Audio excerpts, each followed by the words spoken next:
जा रहे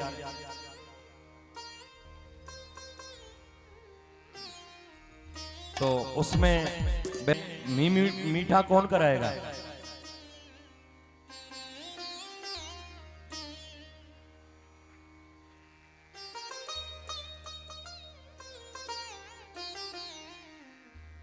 हाँ जी, जो मुकेश जी जाहिदपुर से यहाँ पर पधारे, बहुत बहुत साधुवाद, धन्यवाद। जो अपना अमूल्य समय लेकर के और हम सबके बीच में पधारे, और इनके ऊपर मां भगवती की कृपा बनी रहे, और आप सभी लोग भी अपनी कृपा इधर बरसाते रहे। इसी के साथ में माल वकील जी के यहाँ से तेजपाल जी गर्ग मां भगवती के चरणों में अर्पण किए गए, बहुत बहुत शुभाशीष। 21 रुपए शंकर गर्ग मिष्ठान का प्रसाद, बीकानेर मिष्ठान भंडार, और फल का प्रसाद अक्षय गर्ग सनोप राम भगत गर्ग के कोसली, इनके यहां से यहां पर दिया गया मां भगवती के चरणों में। बहुत बहुत शुभाशीष और बहुत बहुत साधुवाद। तो अब आप लोग ही करोगे मिठाई की व्यवस्था, तो हम थोड़ी करेंगे। हा? भाई हम लोग तो बाराती बन करके आए हैं। जो ऊपर ऊपर बैठे हैं ना वो बाराती, और नीचे नीचे बैठे हैं वो सब घराती, है ना। तो व्यवस्था तो आप लोगों ने कर ही ली होगी पहले। भाई कल परसों से आपको समाचार देने लग रहे हैं हम लोग। हा? और अगर व्यवस्था पूरी, अगर कोई चीज घट रही हो ना, तो अभी से मैं 15-20 मिनट और दूंगा, और उसके बाद हम लोग विवाह उत्सव करेंगे। अगर कोई वस्तु की कमी आपके मन में लग रही हो, महाराज जी जल्दी मत करो, अभी व्यवस्था कर रहे हैं। हाँ? गाड़ी घोड़ा को आने में अगर विलंब लग रहा हो तो कोई दिक्कत नहीं है, 15-20 मिनट और रुक जाते हैं। हाँ? बोलो सच्चे दरबार की। और इसी के साथ महाराज अनेक की व्याख्या यहां पर की गई, और बड़े भाव के साथ में आज मां भगवती ने कहा कि इन सभी देवियों के अतिरिक्त जो ग्राम की देवियां हैं ना, ये सर्वभी और माता की जो कलाएं हैं, ये सब कलाएं हैं, और मां भगवती के अंश से ही अनेक अनेक रूप लेकर के और इस पृथ्वी लोक में प्रकट हुई हैं। तो जितनी भी मां बहनें यहां पर विराजमान हैं, इस पांडाल के अंदर भी जितनी मां बहनें बैठी हैं ना, ये सभी माताओं का ही स्वरूप है। इस मेरी मां भगवती का ही स्वरूप है। मां भगवती ने ये कहा कि जितनी भी नारियां जन्म लेकर के आई, जितनी भी नारियां पृथ्वी में जन्म लेकर के आई महाराज, ये सब मेरी कलाओं से जन्म लेकर के आई, और इन सब के अंदर भी अपने अपने अंश से और मैं प्रकट होती हूं।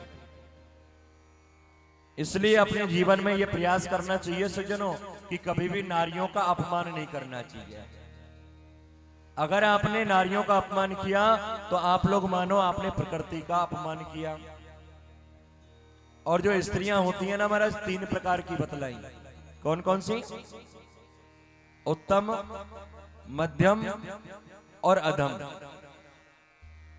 3 प्रकार की स्त्रियां होती हैं, और ये सभी स्त्रियां प्रकृति माता का ही अंश मानी जाती हैं। और जो स्त्रियां प्रकृति के सत्वांश से उत्पन्न होकर के आती हैं ना महाराज, वह स्त्रियां कैसी स्त्रियां होती हैं? उत्तम स्त्रियां होती हैं, और वे प्रकृति से सुशील एवं पतिव्रता होती हैं।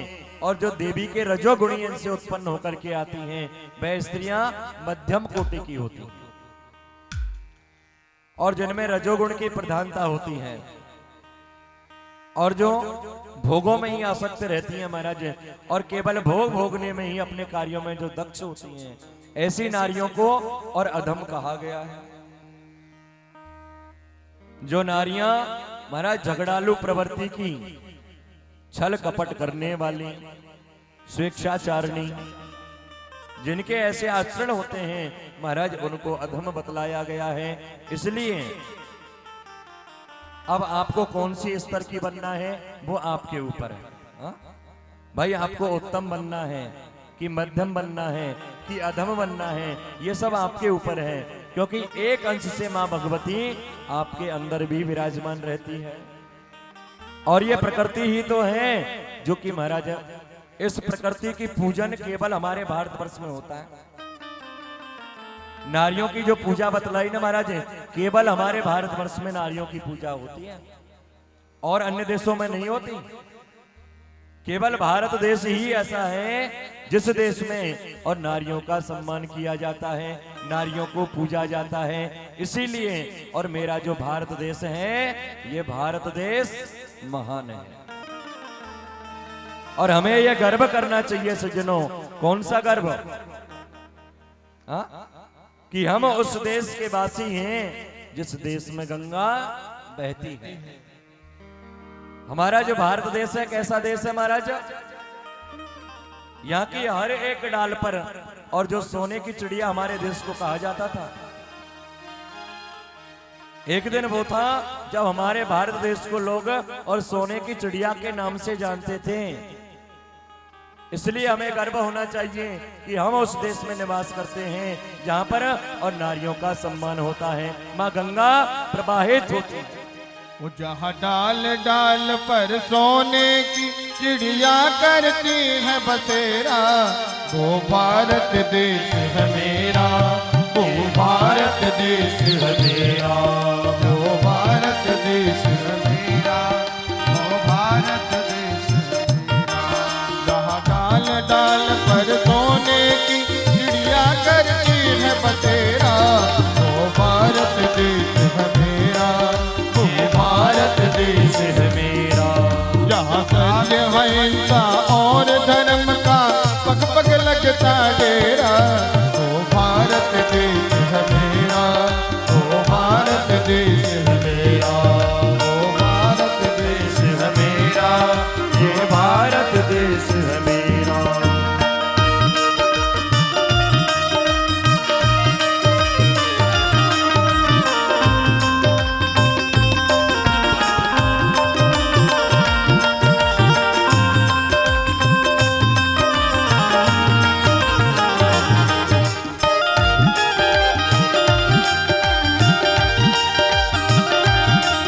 ये धरती है जहाँ ऋषि मुनि जपते हरि नाम की माला। हरिओ हरिओ हरिओ हरिओ। ये वो धरती है जहाँ ऋषि मुनि जपते हरि नाम की माला, जहाँ हर एक बालक मोहन है और राधा है इकबाला, राधा है इकबाला। जहाँ सूरज सबसे पहले आकर डाले अपना डेरा, वो भारत देश है मेरा, वो भारत देश है मेरा, वो भारत देश है मेरा, ये भारत देश है मेरा। जहाँ सत्य अहिंसा और धर्म का पग पग लगता डेरा, वो भारत देश है मेरा, वो भारत देश है मेरा।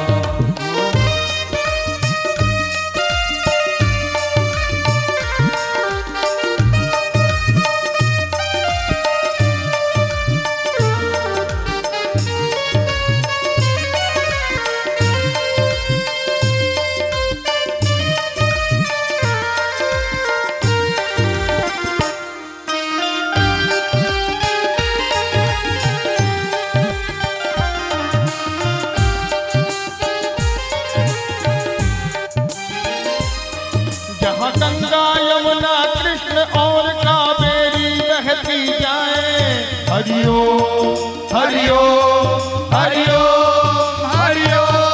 जहाँ गंगा यमुना कृष्ण और कावेरी बहती जाए, जहाँ उत्तर दक्षिण पूरब पश्चिम ये अमृत पिलवाए, ये अमृत पिलवाए। कहीं ये फल और फूल उगाए, केसर कहीं बिखेरा, वो भारत देश है मेरा, वो भारत देश है मेरा, वो भारत देश है मेरा, ये भारत देश है मेरा। जहाँ डाल डाल पर सोने की चिड़िया करती है बसेरा, वो भारत देश है मेरा,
अलबेलों की इस धरती के त्योहार भी हैं अलबेले।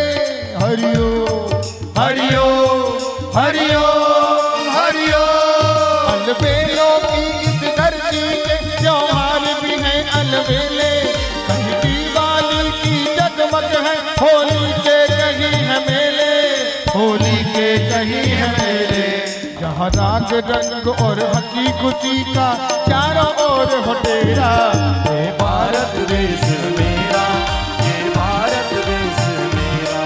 जहाँ डाल डाल पर सोने की चिड़िया करती है बसेरा। वो भारत देश है मेरा, वो भारत देश है मेरा। ये भारत देश है मेरा, ये भारत देश है मेरा।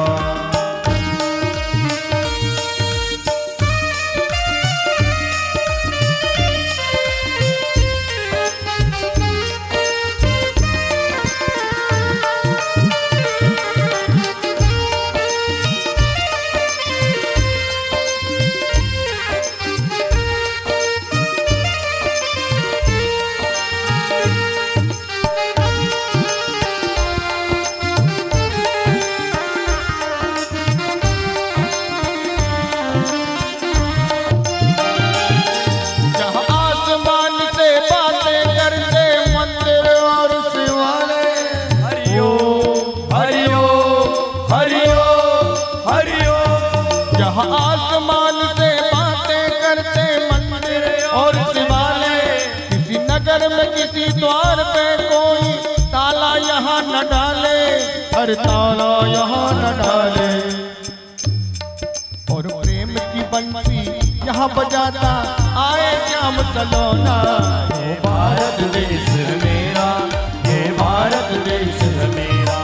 ये भारत देश मेरा, ये भारत देश मेरा। जहाँ डाल डाल पर सोने की चिड़िया करती है बसेरा। वो भारत देश है मेरा, वो भारत देश है मेरा। देश है मेरा, ये भारत देश मेरा। जहाँ सत्य अहिंसा और धर्म का पग पग लगता डेरा। वो भारत देश है मेरा, वो भारत देश है मेरा। वो भारत देश है मेरा, वो भारत देश है मेरा। वो भारत देश है मेरा, वो भारत देश है मेरा। वो भारत देश है मेरा, वो भारत देश है मेरा। बोले सच्चे दरबार।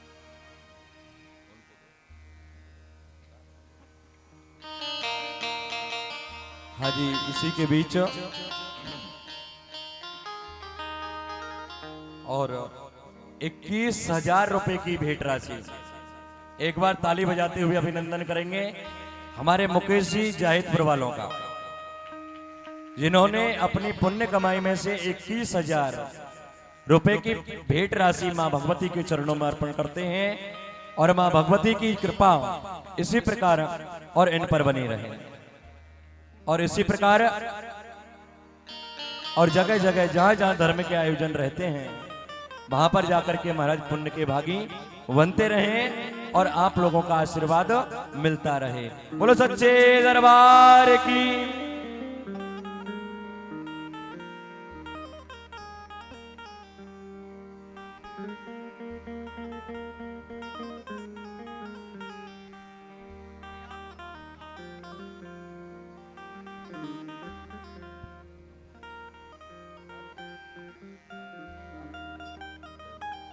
यहाँ पे विराजमान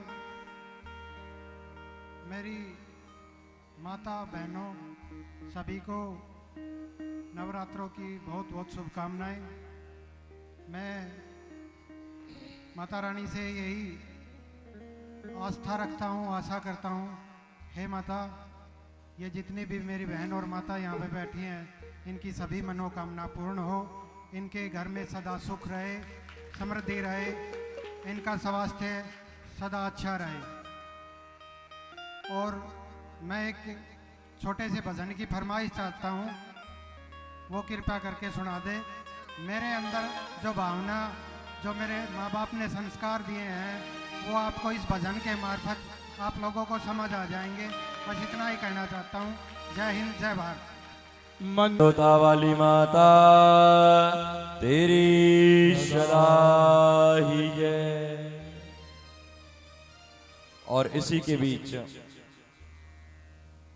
अभी हमारे मुकेश जी की तरफ से तो मां भगवती के चरणों में 21,000 रुपए की भेंट राशि दी गई और इसी के साथ 5100 रुपए सतीश गर्ग बाई सनोप श्री कैलाश चंद जी गर्ग, सतीश गर्ग सनोप श्री कैलाश चंद जी गर्ग, इन्होंने भी अपनी पुण्य कमाई में से 5100 रुपए की भेंट राशि और यहाँ पर मैया के चरणों में अर्पण की।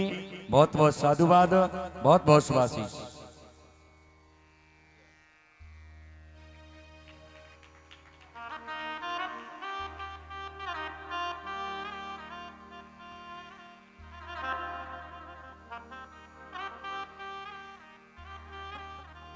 तो आइए ये दानदाता इसी प्रकार और धर्म के आयोजनों में अपनी पुण्य कमाई में से कुछ अंश देकर के पुण्य के भागी बनते रहें और हम सभी लोग अब पुनः कथा में प्रवेश करें। पुलिस शेरों वाली मैया की। आज व्यासी महाराज जन्मेजय को ये कथा सुना रहे हैं। एक समय की बात थी सज्जनों, जब सरस्वती भगवान विष्णु के साथ में वैकुंठ लोक में बैठी हुई थी और उसी समय गंगा मैया ने आकर के और सरस्वती जी को श्राप दे दिया। और श्राप कैसा दिया कि तुम जाओ और तुम एक कला से और नदी के रूप में परिणत हो जाओ, नदी बन जाओ। और जो पापी लोग आकर के अपने पापों की निवृत्ति करना चाहेंगे वो आकर के तुम में स्नान करेंगे और आप उनके पापों को धोने का कार्य करना। आज सरस्वती जी ने जब श्राप दिया महाराज का, तो नारद ने यह प्रश्न किया कि गंगा के साप से जो सरस्वती है ना, ये पवित्र नदी के रूप में कैसे परिणत हुई। तो एक समय की बात थी सज्जनों, एक बार गंगा काम के वशीभूत होकर के और मंद मंद मुस्कुराती हुई जब भगवान विष्णु को देखने लगी, तो हमारा क्षण भर के लिए विष्णु ने उनकी ओर देखा। और जो लक्ष्मी मैया है ना, जो भगवान के चरणों में विराजमान रहती है, भगवान विष्णु की जो सेवा करने में व्यस्त रहती है, आज उन्होंने जब यह सब देखा कि भगवान विष्णु और गंगा की तरफ मुस्कुरा रहे हैं, तो लक्ष्मी मैया से महाराज सहन नहीं हुआ।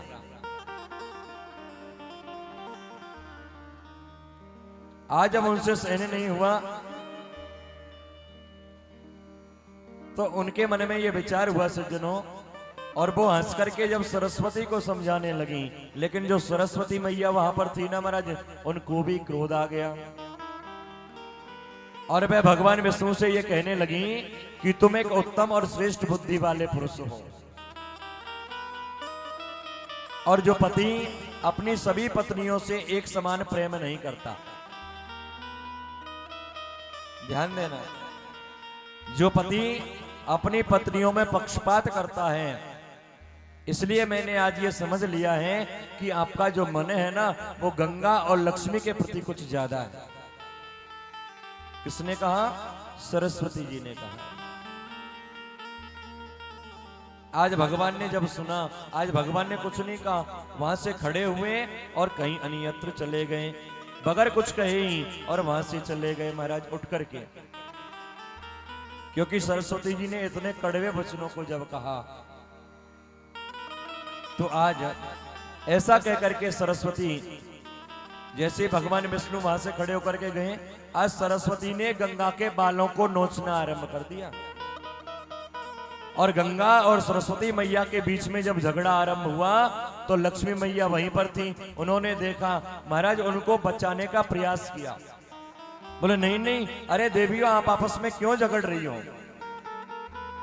और बीच में जब लक्ष्मी मैया ने आकर के बचाने का प्रयास किया तो अब तो महाराज और सरस्वती को और भी क्रोध आ गया, और क्रोध में आकर के जो लक्ष्मी बचाने का प्रयास कर रही थी ना, उसी को श्राप दे दिया।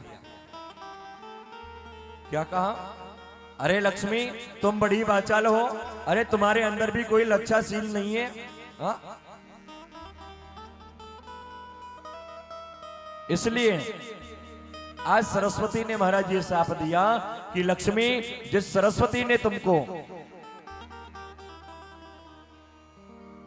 अपनी बहन माना, आज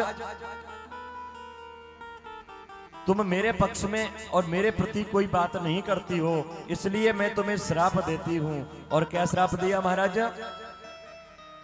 यही श्राप दिया कि जाओ और जाकर के तुम एक वृक्ष बन जाओ। और किसका वृक्ष बन जाओ? बोले तुलसी का वृक्ष बन जाओ। हा? लेकिन गंगा और सरस्वती में जब झगड़ा हुआ महाराज, तो इन्होंने भी और एक दूसरे को श्राप दे दिया। आज सरस्वती ने जब गंगा मैया को श्राप दिया कि तुम एक नदी में परिणत हो जाओ, तो आज गंगा ने भी श्राप दे दिया कि तुम भी एक नदी में परिणत हो जाओ। तो भाई गंगा, यहाँ पर गंगा नदी का रूप लेकर के अवतरित हुई। भाई मैया सरस्वती आज सरस्वती नदी का रूप लेकर के परिणत हुई। और जो मां लक्ष्मी थी वो महाराज यहाँ पर और एक कन्या का जन्म लेकर के राजा धर्मध्वज के घर पर जन्म लेकर के आई। और जो कन्या धर्मध्वज के घर जन्म लेकर के आई ना, उसी कन्या का नाम तुलसी हुआ।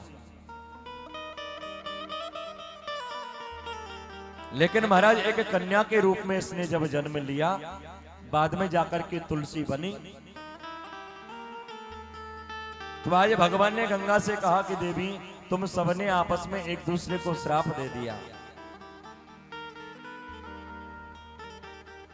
और जब अपने अपने श्राप को स्वीकार करके और भगवान के वैकुंठ लोक को छोड़ करके चलने के लिए तैयार हुई, तो आज जो तीनों देवियां हैं ना, आज भगवान विष्णु से तीनों देवियां लिपट करके महाराज रोने लगी।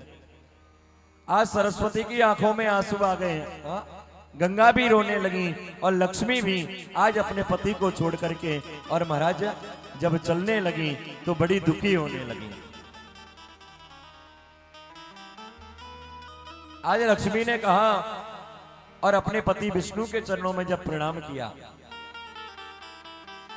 तो भगवान बोले कि लक्ष्मी, तुम किसी प्रकार की चिंता मत करो, मैं आप तीनों को एक समान कर दूंगा, आपको, सरस्वती को और गंगा को।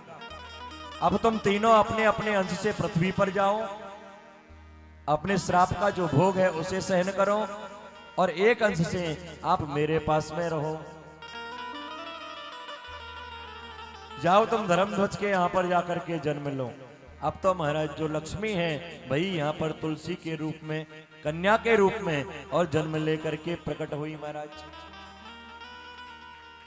बोले तुलसी मैया की जय हो। उसी समय और विष्णु यज्ञ नामक ब्राह्मण के घर में महाराज, उसी समय भगवान विष्णु ने भी महाराज और इन तीनों देवियों को यह उपदेश किया। क्या उपदेश किया? कलयुग के बारे में उपदेश किया महाराज। और कलयुग का उपदेश करके जैसे ही इन तीनों को भेजा महाराज, तो आज पृथ्वी पर आकर के इन तीनों ने अपने श्राप को स्वीकार किया। श्री व्यास जी महाराज कहते हैं कि जन्मेजय, कुछ समय के बाद वही देवी और यज्ञ कुंड से प्रकट होकर के आई। कब? जब लक्ष्मी मैया और द्रौपदी बन करके आई ना महाराज, तो द्रुपद महाराज के यहां पर हवन कुंड से प्रकट होकर के आई। और सतयुग में यही लक्ष्मी मैया और कुशध्वज की जो पुत्री है वेदवती बन करके आई।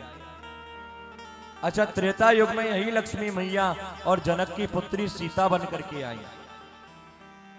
और भगवान राम के साथ में इन्होंने विवाह किया। फिर वही छाया सीता आज द्रुपद की पुत्री और द्रौपदी के रूप में प्रकट होकर के आई। ये जो लक्ष्मी मैया है ना, यही सीता बनी, यही द्रौपदी बनी, यही तुलसी बनी और यही रुक्मणी बनी। तो नारद जी के मन में एक प्रश्न खड़ा हो गया महाराज, क्या? अरे महाराज एक बात बताओ, ये जो द्रौपदी हुई ना, इस द्रौपदी के 5 पति कैसे हुए? हा? भाई द्रौपदी को 5 पति कैसे प्राप्त हुए, ये मेरे मन में थोड़ी शंका है।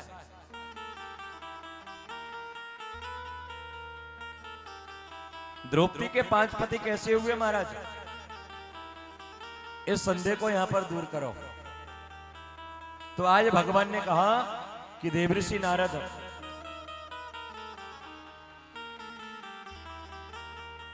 आज रावण को मार करके राम ने सीता को प्राप्त किया, और तब वही सीता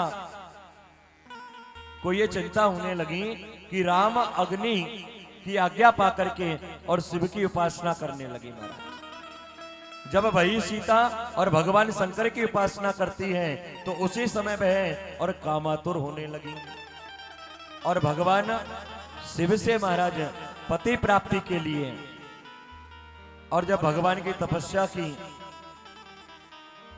तो भगवान शिव से एक ही वरदान मांगा, क्या? कि हे शिव मुझे पति प्रदान करो, मुझे पति प्रदान करो, मुझे पति प्रदान करो। ऐसा कितनी बार कहा? 5 बार। और जब इन्होंने भगवान शिव से 5 बार कहकर के वरदान मांगा तो भगवान शिव ने भी 5 बार वरदान दे दिया। हा? जाओ तुम्हें 5 पति प्राप्त होंगे, क्योंकि तुमने मुझसे 5 बार वरदान मांगा है, और यही कारण है कि द्रौपदी को 5 पति प्राप्त हुए। नारद राजा धर्मध्वज की जो साध्वी नाम की जो पत्नी थी ना, वह राजा के साथ गंधमादन पर्वत पर विहार किया करती, और बहुत समय तक सुख भोगने के बाद में जब समय व्यतीत होता गया, लेकिन रानी की जो कामा शक्ति है वह तृप्त नहीं हुई। आज रानी ने महाराज गर्भ धारण किया, और उसका गर्भ महाराज 100 वर्षों तक पुष्ट रहा। उस साध्वी ने शुभ दिन मुहूर्त में एक सुंदर कन्या को जन्म दिया, और जैसे कन्या जन्म लेकर के आई, अब तो महाराज कन्या हंसने लगी, मुस्कुराने लगी, और इतनी सुंदर थी महाराज कि कोई उसकी तुलना नहीं कर सकता। और तुलना नहीं करने के कारण ही इस कन्या का नाम क्या रख दिया गया? तुलसी। प्रेम से बोलो। और धीरे धीरे यह तुलसी महाराज बड़ी होने लगी, सुशील होने लगी, किशोरी हो गई। और लोगों ने जब बड़ी मना करी ना महाराज, फिर भी यह तुलसी बद्रीनाथ में चली गई, और बद्रीनाथ में जाकर के 1 लाख वर्ष तक इन्होंने भगवान विष्णु की आराधना करी। जल को त्याग दिया, भोजन को त्याग दिया, सब कुछ त्याग करके महाराज, और जब इन्होंने इतनी गहन तपस्या को किया, और एक पैर के अंगूठे पर खड़ी होकर के और महाराज आकाश की तरफ देखती रहती, इसका जो शरीर था वह सूख गया। ऐसा कठिन तप देख करके आज भगवान प्रसन्न हुए, सामने आए। तुलसी क्या चाहिए बताओ? आज तुलसी ने भगवान हरि की भक्ति को मांगा कि भगवान हरि की जो भक्ति है वह मुझे प्राप्त हो जाए। आज मैं और मन ही मन भगवान विष्णु को अपना पति मानती हूं। मैंने भगवान विष्णु का वर्ण कर लिया है, और आप मुझे यही आशीर्वाद दो कि भगवान विष्णु के साथ, श्री हरि के साथ में और मेरा विवाह है। तो आज उन्हें यह वरदान दे दिया महाराज, बोले तुम भारतवर्ष में जाकर के जन्म लो, घोर तपस्या करो, और ब्रह्मा जी जब प्रसन्न होकर के आएंगे तो आज तुम्हें चतुर्भुज विष्णु पति के रूप में प्राप्त हो जाएंगे। इतना कह करके और भगवान अंतर ध्यान हो गए। इसलिए हे ब्रह्मा जी, राधा के वैसे मैंने पहला शरीर त्याग करके और पृथ्वी पर जन्म लिया, ये जो तुलसी बनी ये कौन थी महाराज? ये ब्रज में एक गोपी थी, और ये गोपी जब जब भगवान कृष्ण से मिलना चाहती थी ना, उसी समय राधा रानी आकर के और इसे रोक दिया करती थी। और इसके मन में यह आकांक्षा है कि मैं भगवान श्री विष्णु को अपना पति मानूं और पति के रूप में प्राप्त करूं।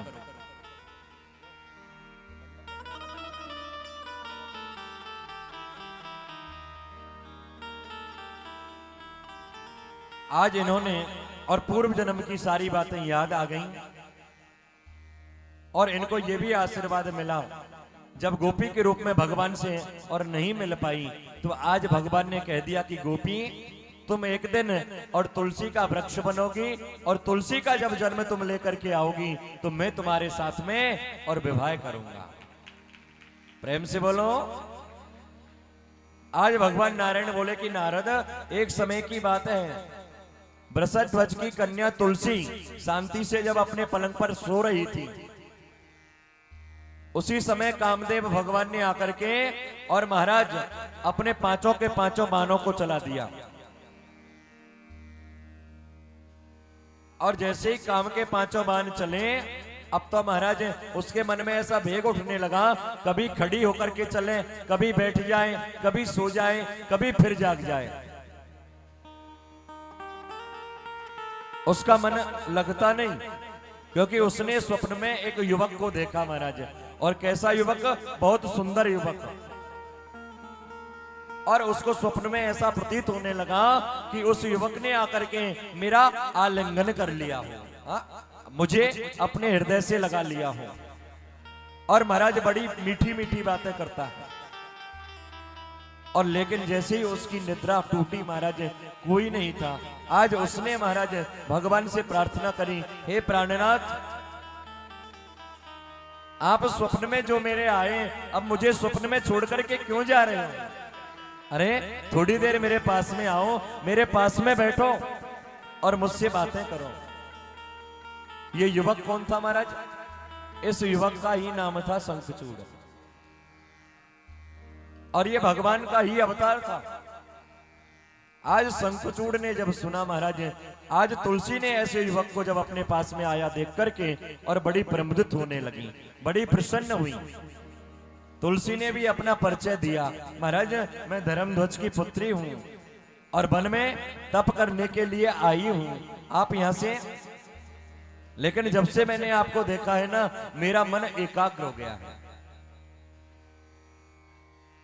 और अब मैं आपके साथ में विवाह करना चाहती हूं। आज ब्रह्मा जी की आज्ञा पाकर के शंखचूड़ आया था।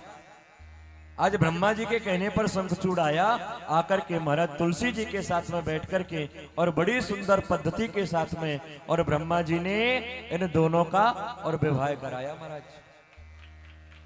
प्रेम से बोलो, बोलो शेरों वाली मैया की जय। तो अभी हम सब लोग मिलकर के यहाँ पर उत्सव करेंगे, और उत्सव किस प्रकार करेंगे? जिस प्रकार रुक्मिणी और भगवान कृष्ण का विवाह हम लोग करते हैं ना, ठीक उसी प्रकार से भी और यहाँ पर हम लोग उत्सव मनाने वाले हैं।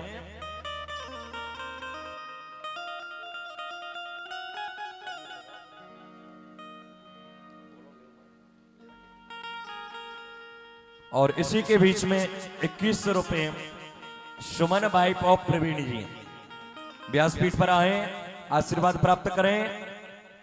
सुमन बाई ऑफ प्रवीण जी। और 3100 रुपए Meera Garg wife of Ramgopal ji Garg Payal garments की तरफ से दिए गए। बहुत बहुत साधुवाद, बहुत बहुत शुभकामनाएं।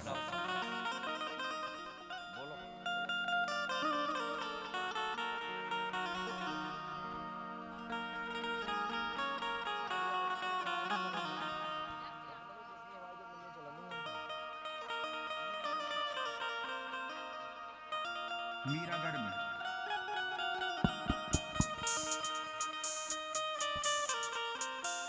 हेलो हेलो हेलो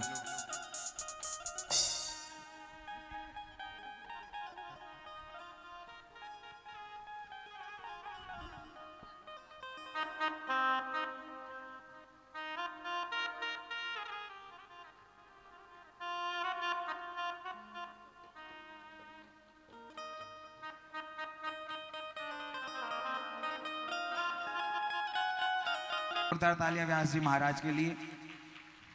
और अब तो ऐसा लगता ही नहीं कि वृंदावन कोसली से दूर है या कोसली वृंदावन से दूर है। हर साल एक या दो कथाएं हो जाती है और ये परिवार ऐसे ही बरकरार रहता है। आज जाएंगे और फिर ऐसा लगेगा अभी दूसरी कथा आ रही है और फिर वो शुरू। तो ऐसे ये परिवार जो है जुड़ा हुआ है और बड़ा अच्छा लगता है कि अपने कीमती समय से कुछ दिन निकालकर वो हमारे बीच आते हैं और हम भी हमारे बिजी शेड्यूल से 8 या 9 दिन दे पाते हैं इस मंच को, इस भागवत कथा को, कि हमारे हाथों से भी कुछ पुण्य का कार्य हो जाए। तो जोरदार तालियां एक बार व्यास जी महाराज के लिए, महिला मंडल के लिए। और महिला मंडल बार बार शुक्रगुजार है व्यास जी महाराज का, आए हुए सभी पंडित जियों का, कि वो हर साल आते हैं और बड़े धूमधाम से भागवत कथा को करते हैं। और आप सबका, श्रोताओं का भी धन्यवाद कि आप लोग सब आते हैं और इस प्रोग्राम को सफल बनाते हैं। और जो महिला मंडल है वो आज इस विवाह उत्सव पर माता रानी को चुनरी भेंट अर्पित करना चाहती है। एक बार जोरदार तालियां महिला मंडल और महिला मंडल के सदस्यों के लिए। कर दी क्या अर्पित?